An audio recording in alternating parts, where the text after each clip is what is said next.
Hello everyone, good morning. Good morning. I'm Jackie McFadden. I am the Dean of Dacus Library and Pettus Archives. And I'm so thankful that you all came out in the bad weather this morning to be with us. We have a special presentation today about our Friendship 9 who made history at the lunch counter at McCrory's in downtown Rock Hill. This is a joint venture of Louise Pettus Archives and Historic Rock Hill. Historic Rock Hill has graciously provided our refreshments for after the presentation, so please remember to go get your cookies. We have 3 speakers today. They are Gina Price-White, Dr. Kenneth Alston, and Dr. Adolphus Belk. And I'll tell you a little bit about each of our speakers. Dr. Ken Alston is a Rock Hill native. He's president of the Legacy of African American Schools and a board member of Historic Rock Hill. He's a retired chemist and an educator who, in more recent years, has dedicated his research to the preservation of local African American history. Dr. Alston studied at Friendship Junior College, St. Augustine College, and earned a PhD in chemistry from Howard University. He has taught at several South Carolina higher education institutions, including Benedict College in Columbia.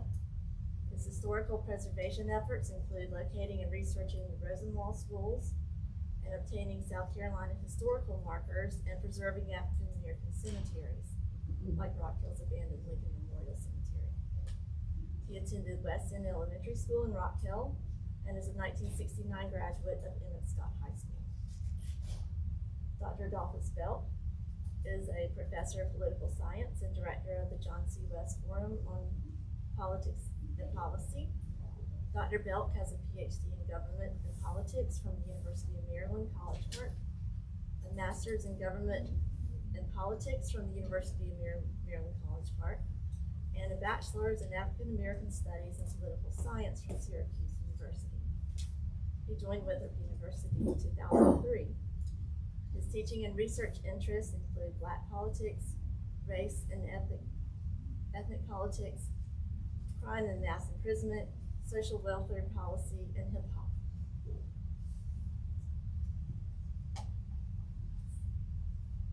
He also has collaborated with Dr. Scott Helpman on projects for the Center of Political Opinion and Policy Research, which conducts the widely respected Winthrop poll. Gina Price-White is the director of the Archives and Special Collections at the Louise Pettus Archives at Winthrop University. She has 39 plus years experience as an archivist, 38 of those years at Winthrop.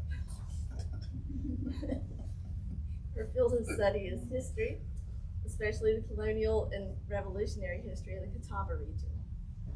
She is a graduate of Winthrop University, a native of and current resident of Chester County, South Carolina. She was previously local history archivist at the Chester County Library. She is a charter member of the South Carolina Archival Association, secretary of the Confederation of South Carolina Local History Societies, and was appointed to the South Carolina State Historical Records Advisory Board in 2018. I'll now turn it over to Gina Price-White.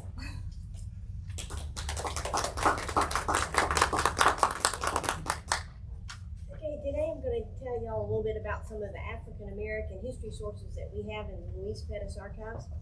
We have more than this, but I just kind of picked out some that kind of covered a little bit of everything. The first one we have here is the Ball family papers. It goes from 1631 to 1909. The originals are actually in Charleston. What we have is microfilm, so you don't have to go all the way down to Charleston. Now I know a lot of the students probably have never used microfilm, but it's not hard to use.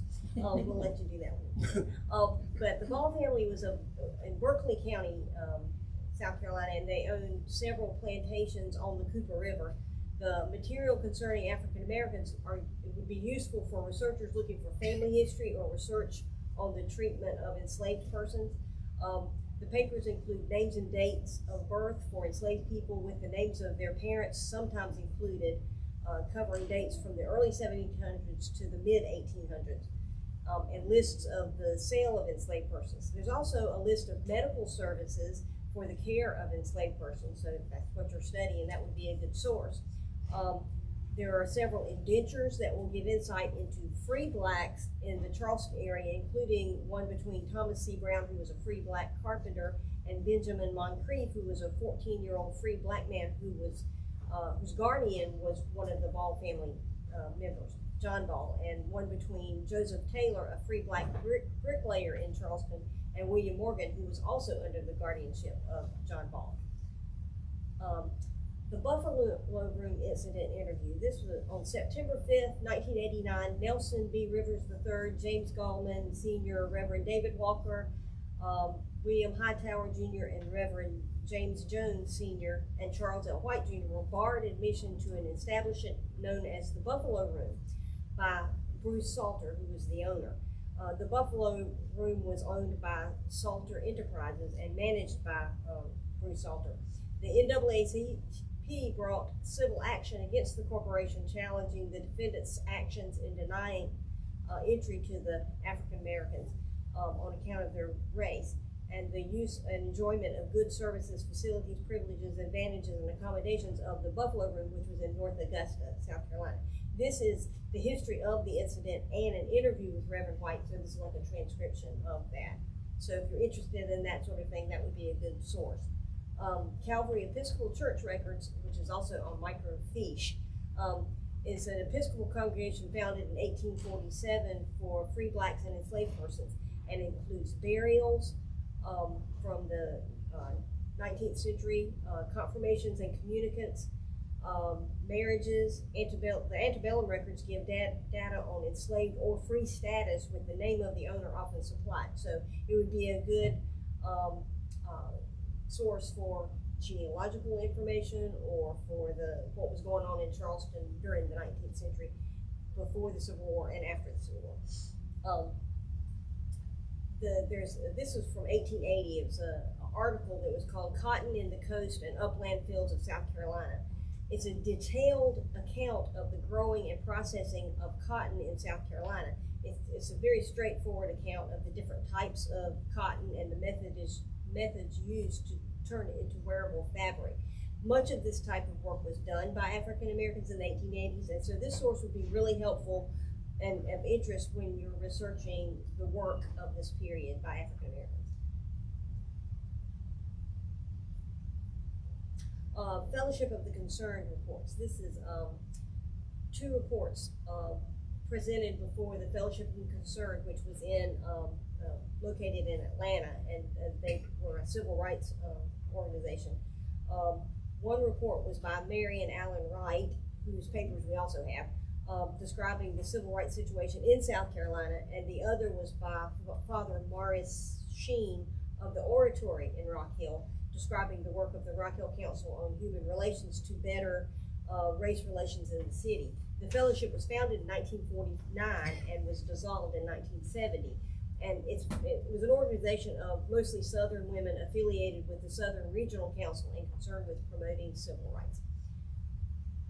Johnette Green Edwards papers. Johnette Green Edwards was a social worker, a club woman, and the first African-American member of the Winthrop College Board of Visitors. The collection is really a good reference source for information concerning Black women's organizations and social services programs in South Carolina.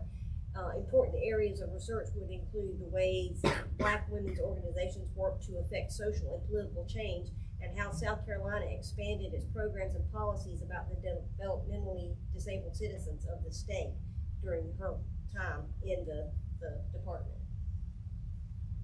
The Emmett Scott School Collection is a collection of high school memorabilia mostly. The Emmett Scott School opened in 1920 and was the first public school for blacks in Rock Hill. The school included all 11 grades, and later 12 grades when that was added, until 1956 when it just became the junior high and high school, until South Carolina desegregated schools in 1970. And the collection consists of yearbooks, photographs, commencement invitations, and programs, a student handbook, football programs, and mostly memorabilia. Like we have a lot of football uniforms and some of the cheerleaders, it was a cheerleader's uniform. So there we have displayed of this occasionally. Dr. George Garrison's oral history collection. Over a period of about 20 years, Dr. George Garrison, who was a retired Kent State University professor and a native of Rock Hill and an Emmett Scott alumnus, he conducted 49 interviews with alumni, former teachers, and administrators of Emmett Scott School and others that were involved with the school, and he gave them to Pettus Archives to preserve and transcribe. The interviews and the transcriptions are available online from our Pettus Archives website. We also have his large collection of Pan-African books that he gave us, and a lot of them are rare and you can't find them in a lot of places. But sadly, Dr. Garrison passed away last May.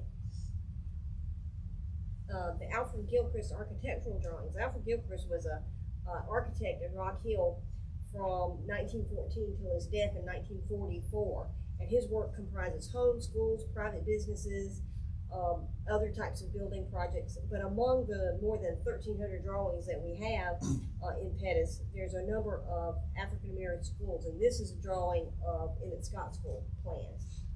He designed that school. But there's some not only in York County, but some in surrounding counties. Juanita Wilman Goggins. She was the first African American woman elected to the South Carolina House of Representatives, House District 49, representing York County. And she served for 6 years in the House. Goggins was born in Pendleton, South Carolina in 1934, but she also became the first African American woman to serve on the United States Civil Rights Commission, and also the first African American woman to serve as a state delegate to the Democratic National Convention.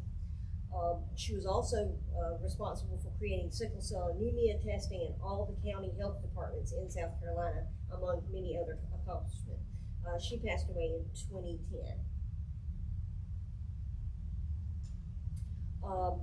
Alberta Tucker Grimes. She was an educator from Greenville, and she was the first black school counselor in Greenville County, and later became the first full-time African-American counselor in the state. She helped establish the first Head Start program in the state of South Carolina in Greenville County, which was chartered on June 15, 1965. The Head Start program she started in Greenville became the model for similar programs throughout the state. We also have 2 oral history interviews with Mrs. Grimes that can be listened to online. Reverend Cecil Ivory papers. Reverend Cecil Ivory was a Presbyterian minister and civil rights leader. He was an integral part of the struggle for desegregation and the eradication of Jim Crow laws in Rock Hill in the 1950s and 1960s. He led by example and was a role model for the community. The collection consists of personal papers and material concerning his work, including the NAACP, the 1957 bus boycott here in Rock Hill, the 1960-61 sit-ins, and the Freedom Rides. Reverend Ivory passed away in 1961, but his work, the short time that he was able to do his work, has just impacted Rock Hill tremendously. We have a newspaper collection of African American newspapers. The one we have here on the screen is the Rock Hill Messenger. It's probably the oldest African American, but as far as we know, there's only one known copy known to exist. Several people have that copy, but there's not. It was around for a number of years, and we don't know what happened to the other copies. Hopefully someday somebody will find some. But we also have copies of the Black-owned news, Black-owned sports, and Rock Hill Community News, and that was all in the late 60s and in the 70s, and went through the early 80s. Rock Hill baseball history. This collection concerns research materials pertaining to professional and semi-professional baseball in Rock Hill from the 1890s Anderson Buggy team to the 1968 Rock Hill Spinners. There is material pertaining to David Mobley, who was the first officially recognized African American to play on an all-white minor league team in the Carolinas. Rock Hill Council on Human Relations. It was organized in 1954 by the Rock Hill City Council to further promote diversity and communications with the city's African American population. In 2014, the committee was merged with the Martin Luther King Committee and the No Room for Racism Committee to form the City of Rock Hill Community Relations Council. The records consist of minutes, reports, correspondence, program notes, newsletter, membership lists, and other records. And this was a pretty early organization to be doing that. We have the Rock Hill Oratory photographs. Rock Hill Oratory is affiliated with the Catholic Church and was founded in 1934 as part of a worldwide federation of 60 independent houses. The Oratory was an early supporter of civil rights and the local sit-ins in Rock Hill during the 1960s. And the Oratory was affiliated with St. Anne Catholic School, which became the first racially integrated school in South Carolina. The photograph collection consists of photographs of the Oratory Chapel, St. Mary's Church, and St. Anne's Catholic School. Cynthia Brody is a Rock Hill native, and she was the first African-American student admitted to Winthrop College, where she received her Master of Arts in Teaching with a focus on library science in August of 1967. Dr. Brody entrusted us with her copies of her speeches, literary works, interviews, photographs, artifacts, scrapbooks, and other memorabilia from her remarkable work as an activist. We also have 5 oral history interviews with Dr. Roddy, which were available online. The South Carolina Future Homemakers of America was founded in 1933 to promote an appreciation of home life and to further interest in home economics on the part of young women in the state.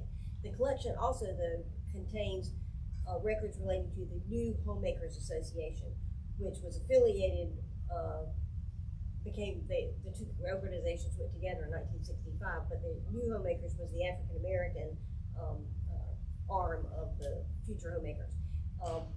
We have the newsletter, and we have the only complete set of the NHA newsletters, which I found out completely by accident. I didn't know we had that, and somebody wrote us and wanted to look at them and said, oh, well, this is the only ones that are in existence. Wow. So we're trying to do a project to scan those to make those available. Dr. Dorothy Perry Thompson Papers, she was a Winthrop professor of English and an accomplished poet and writer, as well as teaching in the English department. Dr. Thompson also coordinated and co-founded the African American Studies program at Winthrop. The Thompson Papers consist of her poems and writings, drafts, research notes, contract agreements, awards and certificates, and other papers like that. We have good many photographs of her as well. We have Dr. Alston's papers. He is, as you heard, is a Rock Hill native and president of the Legacy of African American Schools. His papers include his research concerning African American history in South Carolina, his research on schools, and he continually adds to it. So he's still doing research. So this is a brief overview of what we have. This is our website and our address and our telephone number and email address. So if you have any questions and want to do some research, just come by and give us a call, and we will be more than happy to help you.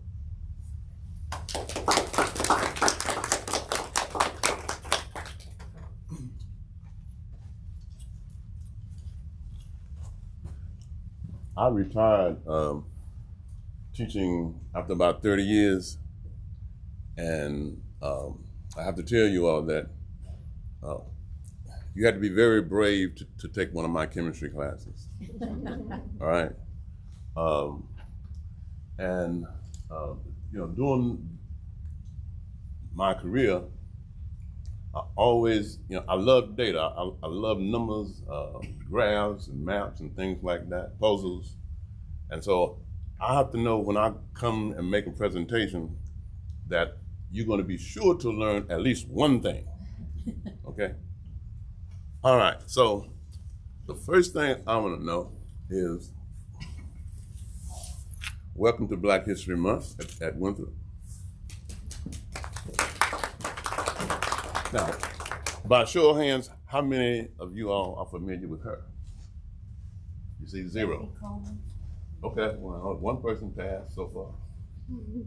But now you can look her up. You can Google things now. Back in the day, doing teaching, you had to go somewhere. You had to go to a library to get information. You had to look in the census books or the chemical abstract, the journals. Everything was in the library.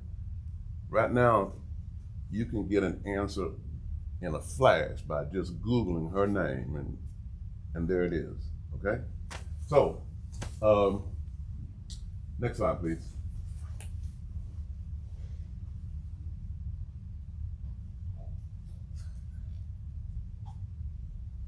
By the way, I bought this out of Walmart in Chester yesterday.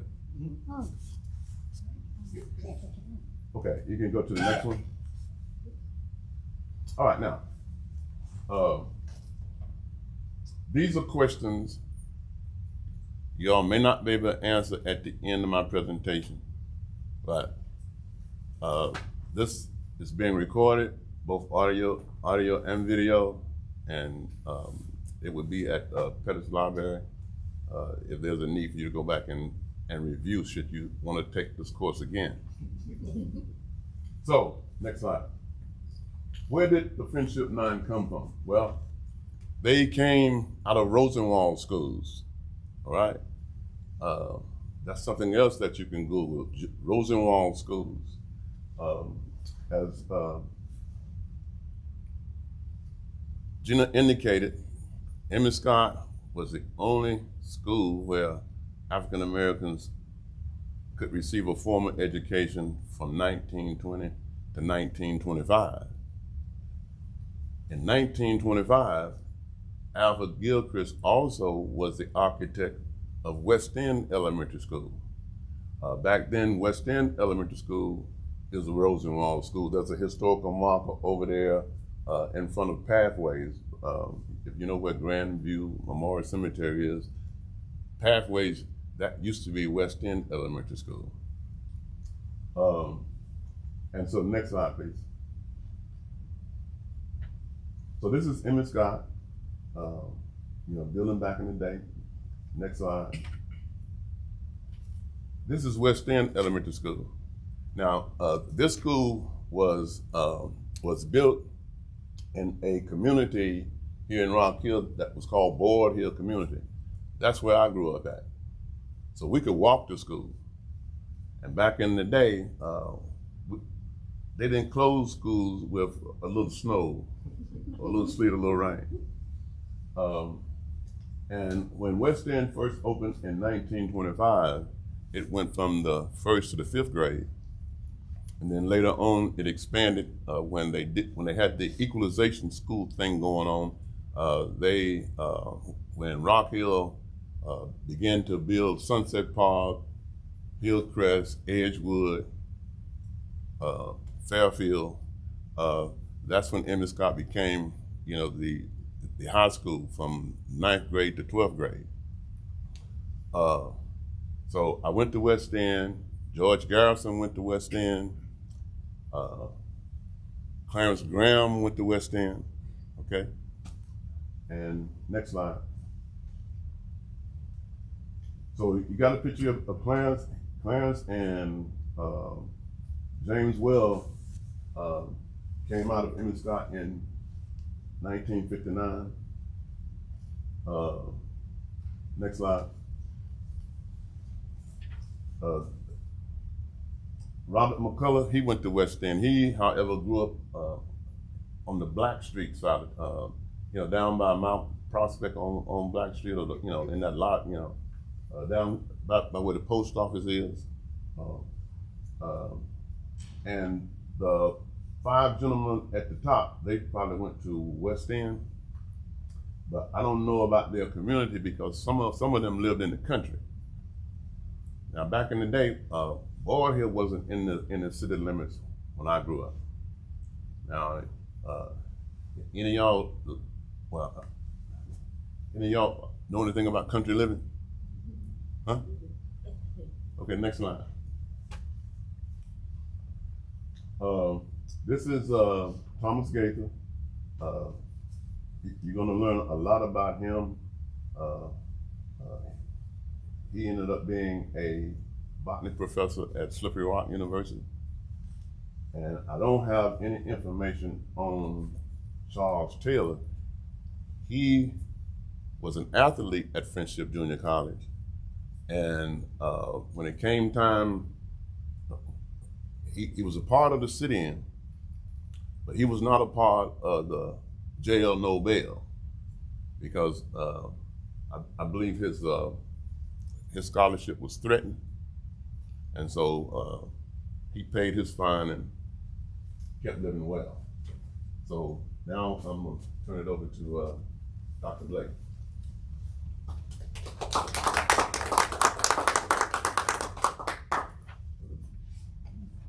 Thank you, sir. No, I don't have a presentation. It's one of the rare moments I don't have a presentation. I was charged with talking to you about Dr. Thomas Walter Gaither, who passed away recently on December 23rd, 2024. And he was described by his peers as a fearless visionary, organizer, and leader. Members of the Nine described him as their Moses. And he was a native of Great Falls, South Carolina, which is a tiny town located in Chester County. He was the eldest of 5 children born to Fannie Mae and Walter Bernard Gaither. They educated their son about the Black Freedom Movement and talked to him about major happenings of the day, like the murder of Emmett Till in Money, Mississippi, or the Montgomery bus boycott in Alabama. Mr. and Mrs. Gaither also modeled civic and political engagement. They were registered voters, and they were active in community affairs, including the Great Falls NAACP. So it's not surprising that given his socialization and given the lessons that were being inculcated within him by his parents, that he would ultimately get involved in the freedom movement himself. It's also important to note that Mr. and Mrs. Gaither were educators. They met as students at Friendship Junior College in Rock Hill. Mrs. Gaither became a teacher steering students through 8th grade until the mid-1950s. And why until the mid-1950s? Well, one of the consequences of Brown versus Board of Education is that while Black children would ultimately be integrated into these schools, their teachers, their coaches, their administrators were not. And this led to a massive exodus of Black people from the education profession when they were fired, because they would not allow Black teachers and administrators to run schools where white children would attend.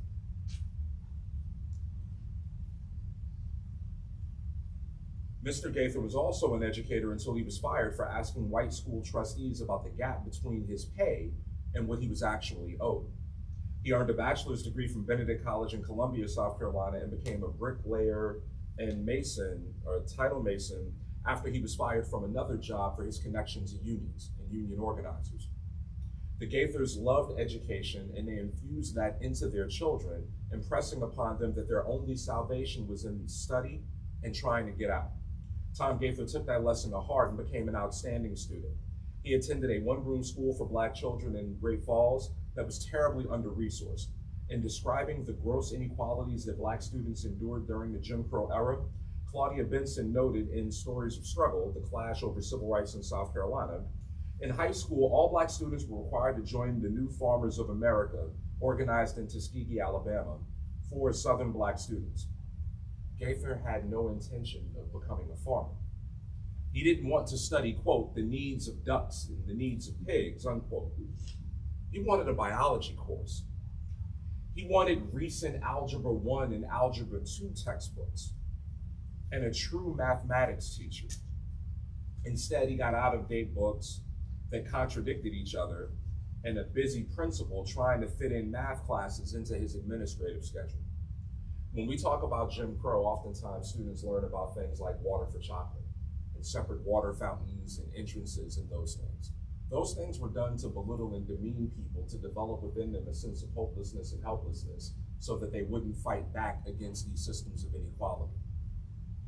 But Jim Crow was about resources, and the money followed white children. Their schools were more modern, their teachers were better paid, and there was a gender gap in pay.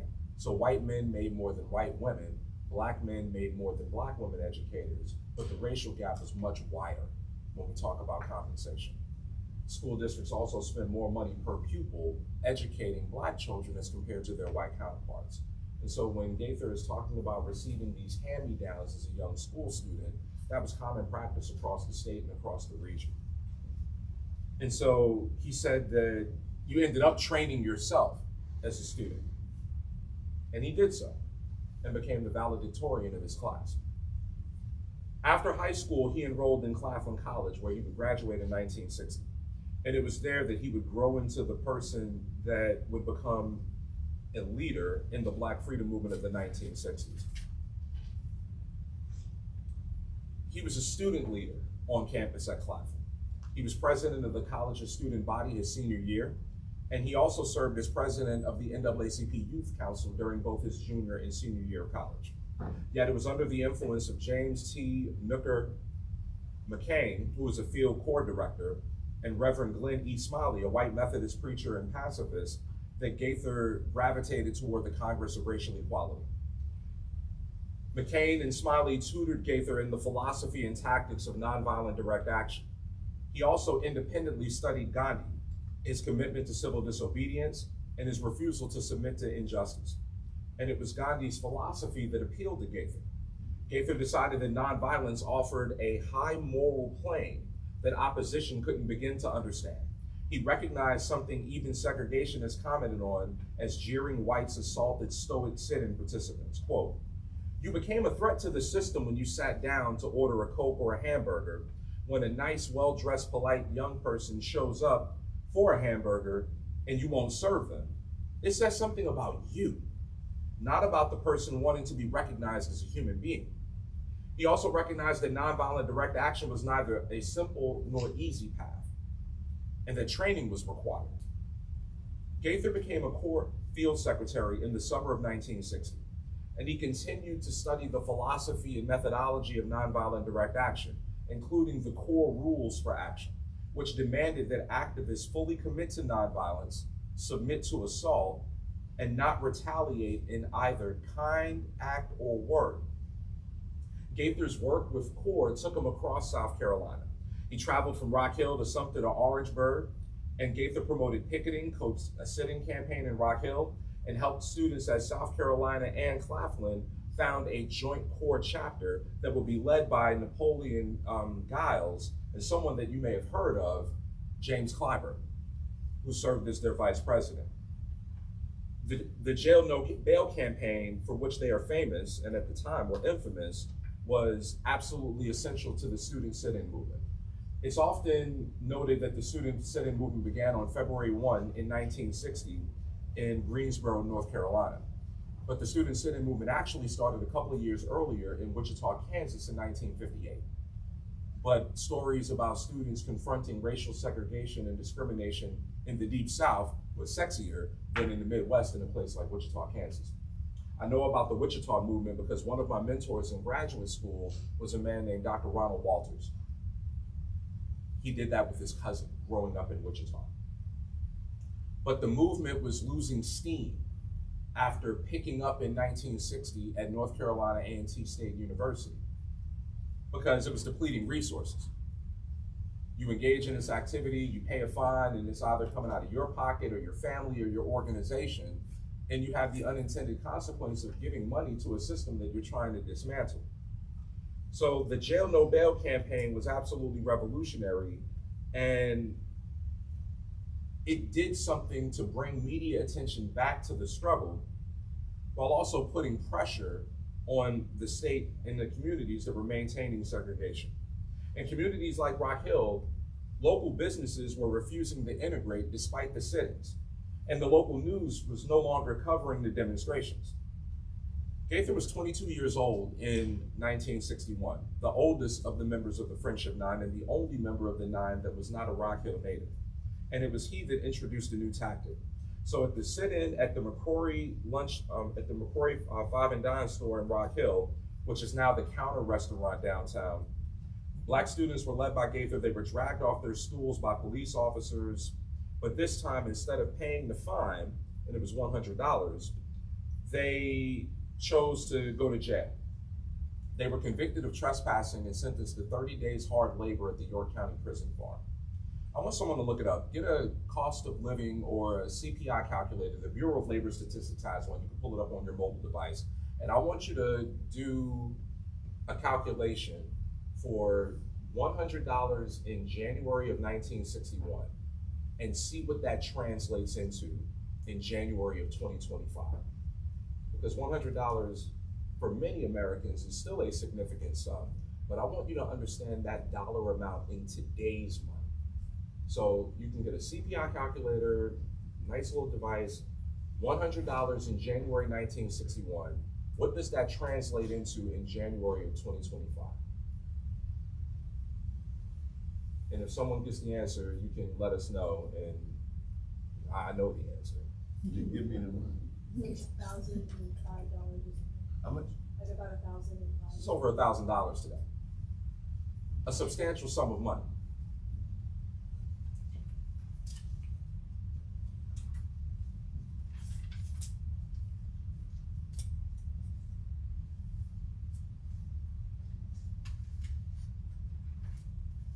Reflecting on their decision to head to jail rather than pay the fine, Gaither later observed, it didn't make sense to violate the law and then put money right back into that system.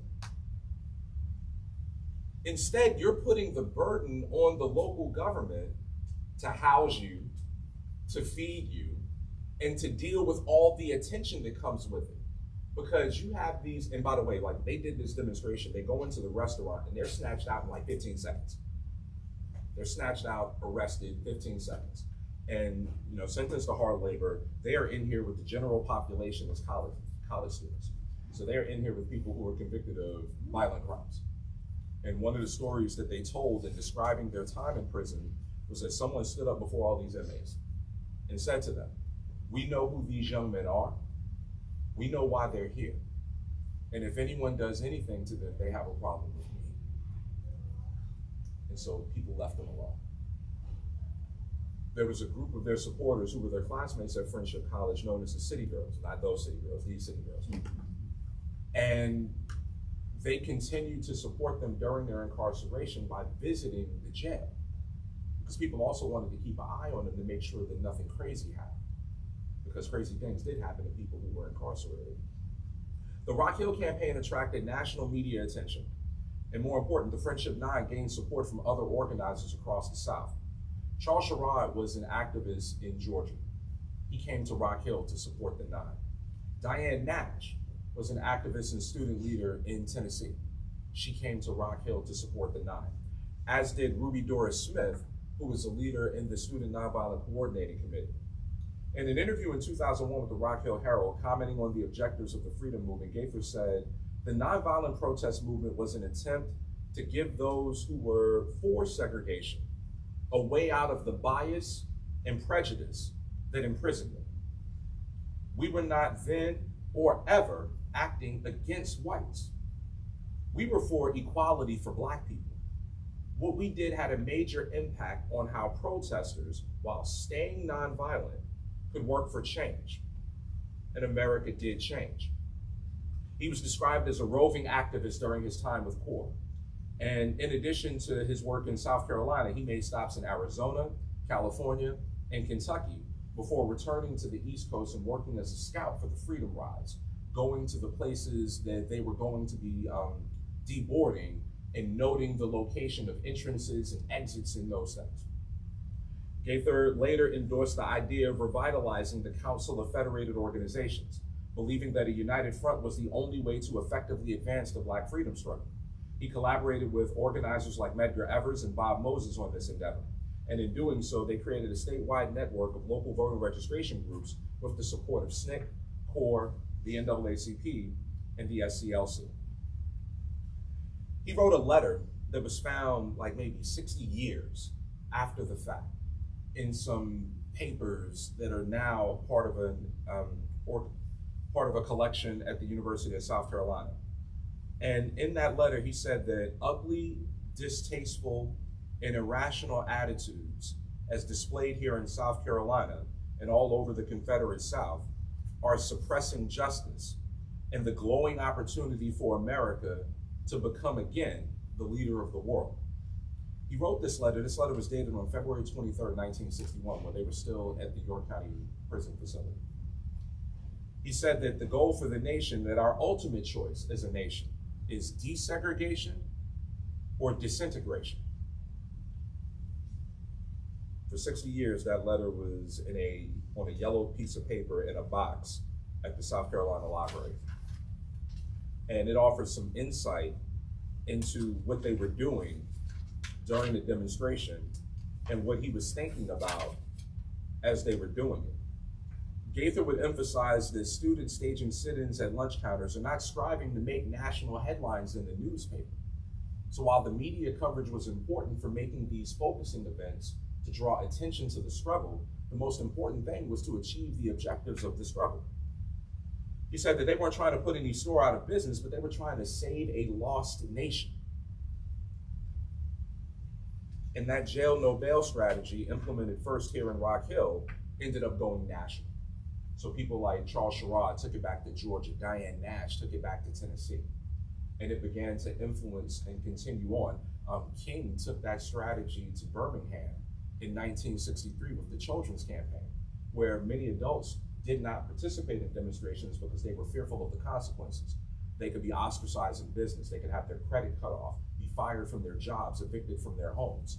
So 959 school-age children, primary and secondary school, engaged in a demonstration where they were sent to jail, all for wanting to be treated as human beings and to enjoy the resources that they contributed to the state as taxpayers, but were denied as citizens.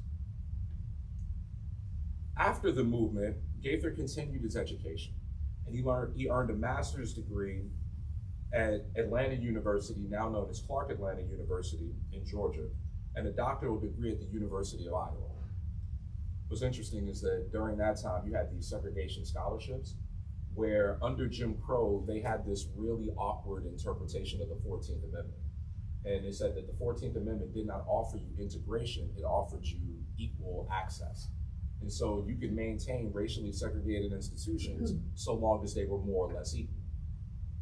And so if they didn't have a program for Black students, you know, a law school or a graduate program, they would pay for you to go out of state or to leave the country. And so it's not unusual to find people of Dr. Gaither's generation who earned their graduate degrees at places like the University of Iowa, the University of Illinois, because they were able to enroll at those institutions when they could not enroll at, say, Clemson or South Carolina or these other places. He joined the faculty at Slippery Rock University, located in Pennsylvania, as a biology professor. So he got that biology class and ended up becoming a biologist. And he specialized in botany. And he taught there for 38 years until his retirement in 2007. And there is also an award at SRU named in his honor, the Dr. Thomas Gaither Award for Excellence, which recognizes students who were engaged in the pursuit of social justice. He is a member of the National Civil Rights Hall of Fame, a recognition that he received on the Oprah Winfrey Show. And finally, he was a family man. And he was very proud of his marriage to the former Diane Catherine Jenner, and they were married for 52 years. And they had 2 sons who were accomplished in their own right and 5 grandchildren. And I'll close my presentation with this. In 2021, in February 2021, almost 4 years to this day, I had the pleasure of being on a panel with Claudia Benson, who wrote this book on the movement in South Carolina, focusing largely on 1960, and Dr. Gaither. And one of the questions I asked him during that discussion was, is 2021 the future that you were fighting for in 1961? And without hesitation and without flinching, he said, no. I thought we'd be further along. And so when we talk about the objectives of the movement, freedom, justice, equality, and peace, a full recognition of people's humanity, citizenship, and all the rights and privileges that are afforded to citizens under the Constitution of the United States. That means access to educational and economic opportunity. That means being able to choose where you live. It means being paid a living wage. And they were arguing for these things for all people, understanding that as a permanent minority, you can't vote yourself out of this oppression. The vote is absolutely essential in defending and protecting your freedoms.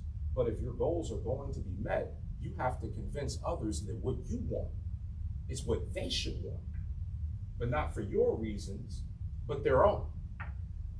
And if white people can get a living wage, can get affordable housing, can get a decent education that sets them up for life beyond working in a factory or in a field, that if these are things that are right and just and ought to exist, and we can convince you that you would benefit, then maybe these things can exist. And so that's the world that they were trying to make. They were trying to make a better world than the one that they inhabited. And I thought it was fairly sad that at this point in his life as a seasoned citizen, looking back on his labors, we fell short of where he wanted us to be. And I think it's important that if we believe in that world they were trying to create, we pick it up. There are only two of them left when we look at the friendship line. William Dub Massey and David Williamson, who might have been able to join us today, but the weather is an issue. We can't rely on them to do the work anymore because their numbers are thinning out and they're almost gone. So the work is for those of us who remain. Thank you.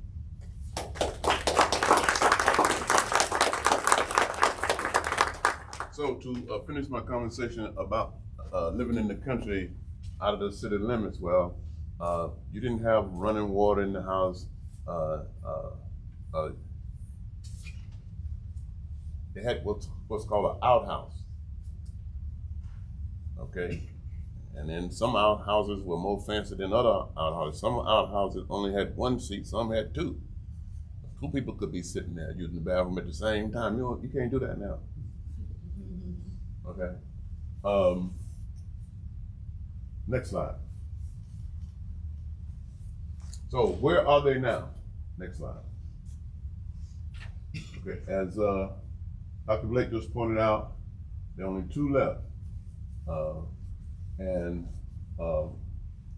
I'm in the process of, one of the things that I like about research is that there's always another question, okay? I mean, science has always been like that. I guess research has always been like that. But depending upon the field that you're researching and the method that you're using, to do your research, will dictate just wow, how much more knowledge do you want? Because there's always going to be another question. And so one of the questions that I'm in the process of learning here is Dr. Gaither, college professor, John Gaines, retired lawyer. And so I want to learn, it appears as if each one of these excelled on after they left Friendship Junior College. But I want to, make sure that that's in paper and known. Next slide. Where will they be in the future? Well, if you can do enough in your life to become recognized, there are all kinds of rewards and things that can happen to you. Your name can be put in books. Somebody will write a book about you. You might be in a movie. But in any case, a historical marker puts them in the future forever here in Rock Hill, because a historical marker is something that exists in this country, but they are not removed. They are not torn down. Okay? And so, next slide. I thank you all for coming. We're gonna have, I would like to acknowledge again Jennifer Sandler with Sandler at Historic Rock Hill for the refreshments. Jackie McFadden for having me here, having us here. Pettus Library has put together a display here on the Friendship 9, and there's also a display, a Black History display back at the back in that room back there. Any questions? No questions? I have a question. Dr. Belk. You said that a lot of the administrators, Black administrators, did not carry on into the schools after they did the separate, or you could go choose where you want to go, or separate people. Well, after 1970 is when they segregated everything. And I was in the 4th grade in 1970, and I went to a school that had been built as a Black school. But we had a principal who was Black. He carried on. Were you talking about by 1970, or was this earlier? Yeah, we're looking at, there's an uneven approach to integration. St. Anne was the first school to integrate in South Carolina, and they integrated right after the decision came down. That's a private institution, and an anomaly. And so you have these cases that sometimes depart from the general observed pattern, anomalies themselves. And so it was a public school and in Chester County. yeah, and that might be a matter of resources too, right? Right. Because we're talking about a small, lightly populated county, right? I look at my father's experience. I'm from New York, but my father was born and raised in Lancaster, South Carolina, which is just around the corner. And at what age does a child typically start first grade? About 6 years old. About 6 years old, right? My father was born on May 6, 1949. He's now deceased. My father was born on May 6, 1949.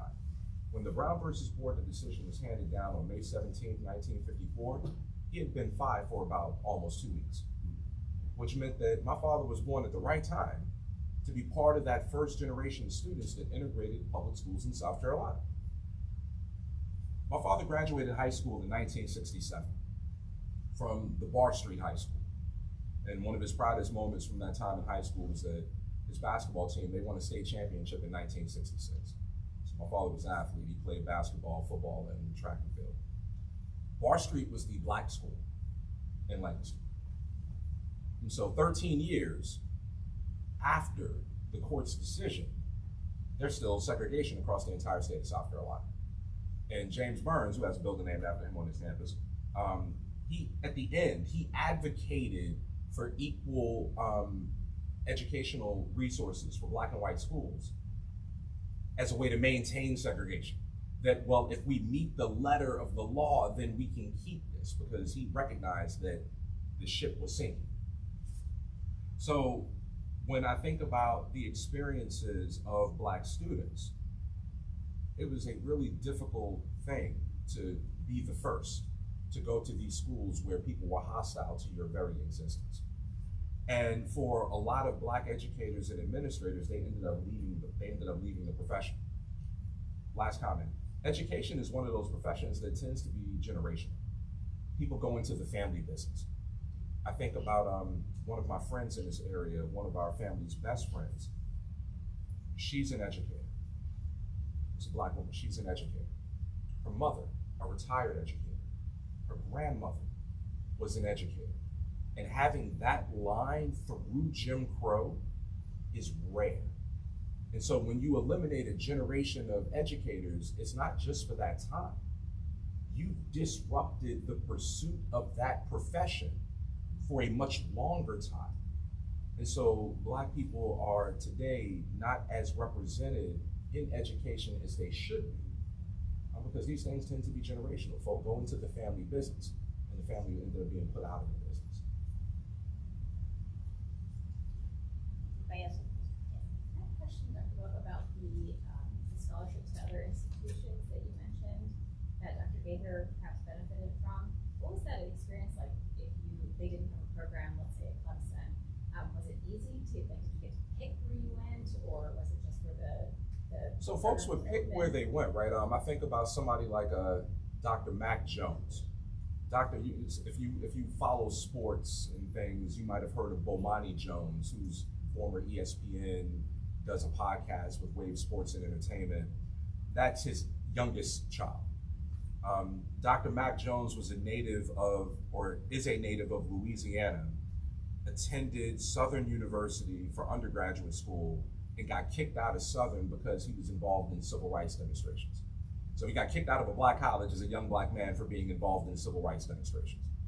And later, he ended up completing his undergraduate education, and one of these segregation scholarships, he earns a doctoral degree in political science from the University of Illinois.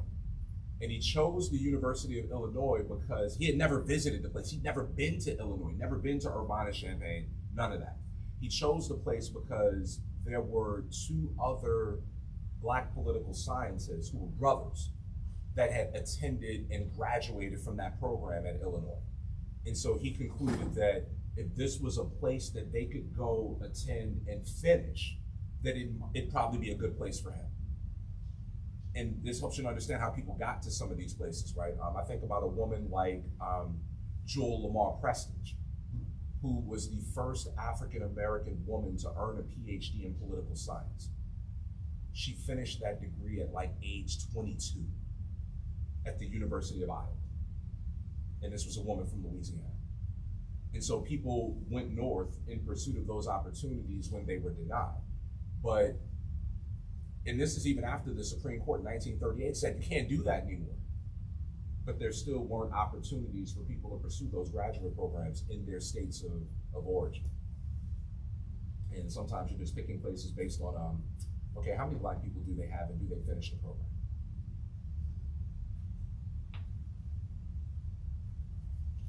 Anybody? I know I'm the last thing, and we're the last thing between y'all and cookies. But I thank you all for coming and enjoying the refreshments.